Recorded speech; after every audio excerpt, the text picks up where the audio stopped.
আমার পাড়ার কাকিমা রোজ আসে আমাগো বাড়ি, আইসা কয় আমার মেয়েটা বড় হইতেছে, কি জানি একখান ছেলে তো পাইছিলাম কিন্তু দি নাই।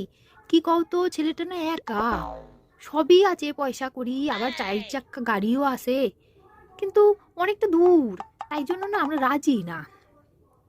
তো মা কইতাছে তা ভালোই তো, তো দূর তো কি হয়েছে, 4 চাক্কায় আবে আর যাবে, সমস্যা তো নাই। কয় কি কাকিমা, না একখানাই মাইয়া, অদ্দূর দিমু, তাই জন্য আর দি নাই। তোমাকে যদি একটু কাছাকাছি কেউ থাহে তাহলে একটু কয়ো। তোমা বলছে কাছে মানে কত কাছে, তোমাকে বাড়ির পাশের জন্য পাশে দেখতে হবে নাকি? তারপরের দিন কাকিমা যা ইচ্ছা কইয়া গেল, ওই ছেলেটারে দেখছিল, ওনার মেয়ের দেখা পছন্দ হয় নাই, তাই ওই ছেলে চলে গেছে অন্য জায়গায় বিয়ার জন্য। ওনার মেয়ের বিয়া করবে না, ওই দূরে টুরে কিছু না।